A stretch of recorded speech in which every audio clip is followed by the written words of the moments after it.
Yep. Now, thank you so much. Appreciate that. Yeah. You enjoy the view of Mount Rainier from your loft, your writing loft, every day when you go to write, right? Yeah. The standard thing about the weather around here is that you can see Mount Rainier. It's going to rain, and if you can't see it, it's raining.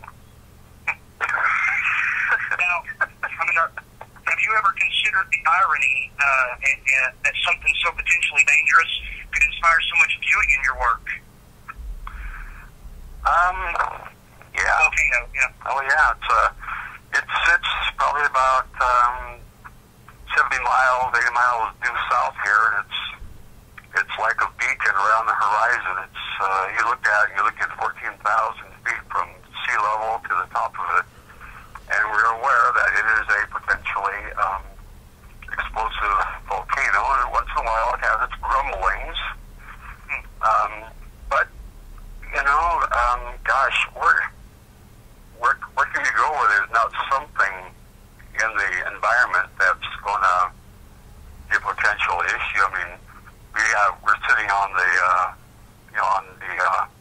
major plate boundary here, and we're subject now to, like, I think the last calculation was that we could easily get a 9.9 to 9.5 earthquake anytime, any minute, any day. But then any one of us can be, walking along the sidewalk and get hit by a car. I mean, so every time you step outside, you take the chances. But basically speaking, we don't know. We assume that our lives are going to go on. Except when Oh, yeah. But Daniel, you live right next door to Bruce. Actually, I'm sure you can appreciate what he's talking about, right? Yeah, I live in Port Orchard, so... Not, yeah, so I'm kind of familiar. I drive my wife to work in Seattle, so... Yeah. The weather's pretty funny here.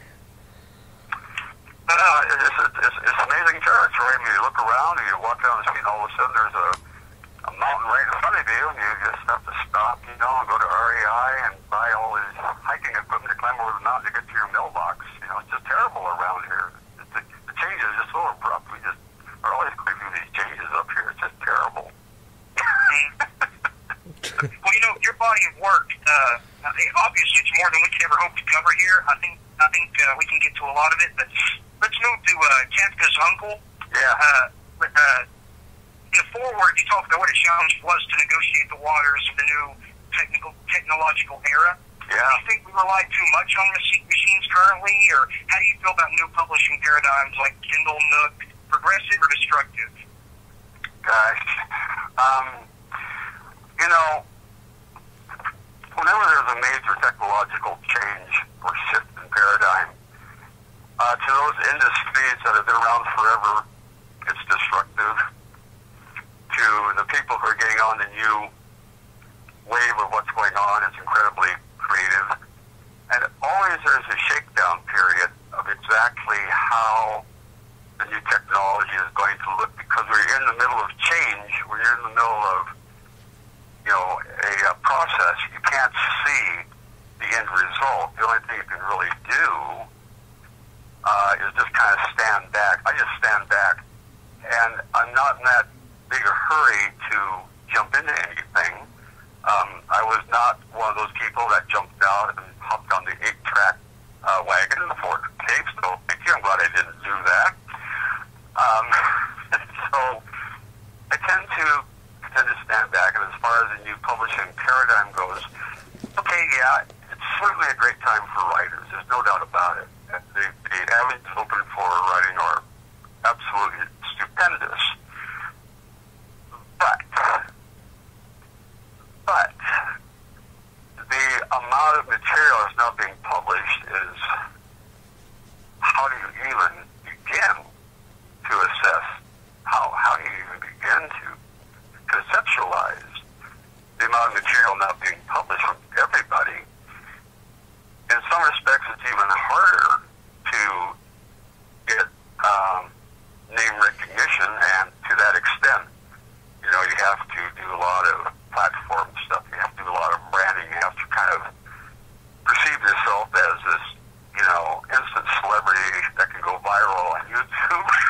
all this stuff. In short, we have to now do what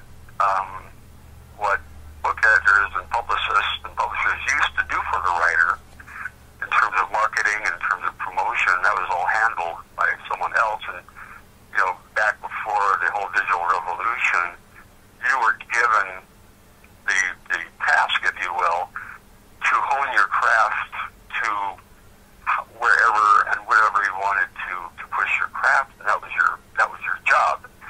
As such, you really had to work to get to that position because the industry was such a gatekeeper of talent. And now, you not only have to be a writer, but you have to know Facebook, and you have to know Twitter, and you have to know platforming, you have to know the website. You got to keep your website up to date. You got to do your blogging, and you can't let your blogging go back before it gets run. You have to go on and on and on and on and on. It's 24/7, and writing. Oh, well, let's see. When did I last see some writing here? Yeah, that makes sense. It's a lot tougher. It's a lot tougher. So now, everyone wants to be a writer. Nobody wants to just be a reader. That's something to think about. That's a problem. I have got a lot of books, friends I have not had a chance to read because I'm too busy, trying to promote my writing because I'm trying to find the time to write, and life is finite, and we're mortals. You have to figure out how I'm going to do this, and it's truly a challenge. It is truly a challenge. Right. Well, Kafka's uncle. Yeah. Moving past it forward, it's about a boy who gets into exceedingly dreamlike adventures with a Martian and a giant tarantula. I can tell this must have been an absolute pleasure to write, but were you reliving childhood fantasies with this book? Yes and no. Let's see. Wait, Kafka's uncle or Edward Ed's Village of Infinity? Oh, Kafka's uncle, yeah. Kafka's uncle, okay. That was, the themes, there's a lot of similar themes that overlap in both books, but basically with Kafka's uncle. That was more based on kind of looking at the world through the eyes of Kafka, as paying a lot of tribute to, a lot of honor to Kafka in this book. And some of the stuff had to do, semi-autobiographical, as it is, of course, Edward dancing on the edge of infinity. But with Kafka's uncle, I was taking more of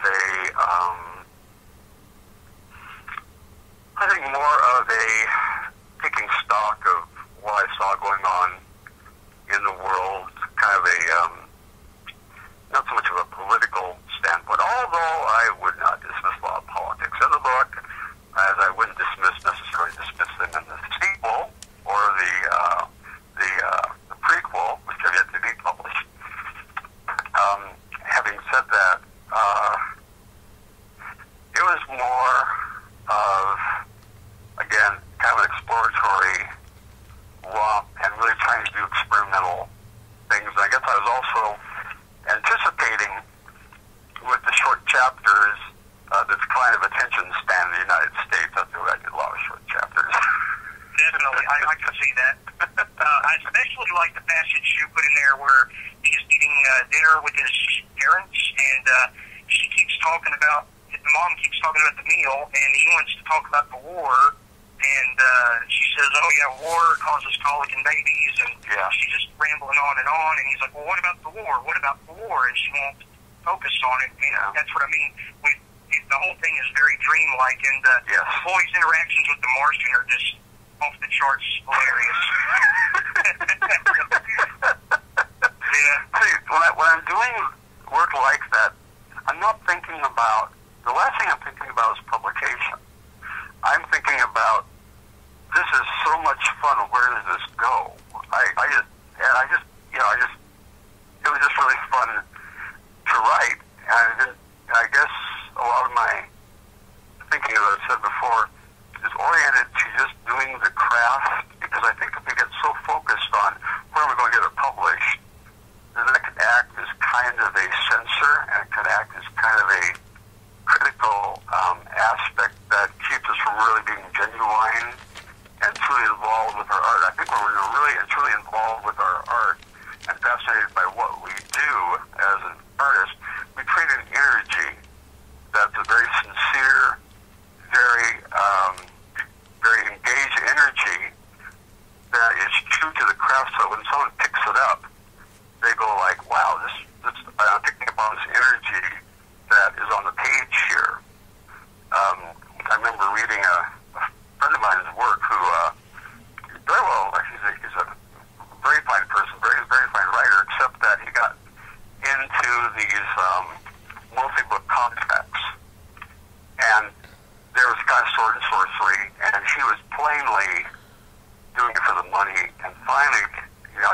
last book that he did.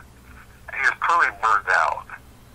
And I don't know, maybe he was, trying to fulfill another contract to pay for his swimming pool or the addition on his house. I don't know.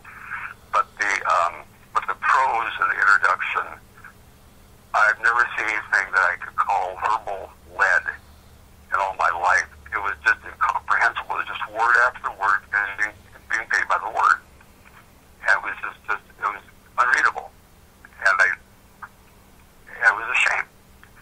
When he got back and did the thing that he really enjoyed doing, the difference in chemistry coming off the page was like night and day. You could tell that this is the book that he really wanted to do. And I think that says a lot about what being so oriented toward publication can do to one's energy and to one's art. If it becomes a job, it becomes something you have to do to fulfill that contract. That's really a difficult challenge, and people, there's nothing wrong with that, but people who want to get to that realm really got to know what they're getting into, because that's a rough way to go. That's a hard way to go. Multiple contracts, you mean? Yeah, or just having to write for deadline, or like another friend of mine who came out with a wonderful book that he was really pleased or really proud of. He worked hard on that. This was something that he was really involved with, and sent it off to a big publisher. They sent it back to him and said, well, you have to cut 150 pages. We don't care where. But, right now it's so big that it won't fit evenly in the shipping crates, and there's wasted space. So please cut back so we can make these boxes fill evenly with these books so we don't waste any space. I don't want to go there. And he had a hard time with that, and understandably so, because that was a book that he really, truly enjoyed writing. Daniel, I hope you're recording every bit of this, because this is a blast. Oh, yeah, of course. No, I shut it off 5 minutes ago. We want to record all this for posterity, and I'm sure the listeners are going to love it too.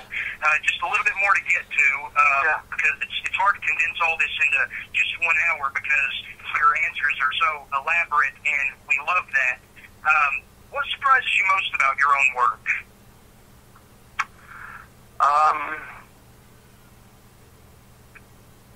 I've never been asked that before. I have to think about that for a minute. What surprises me about my work is that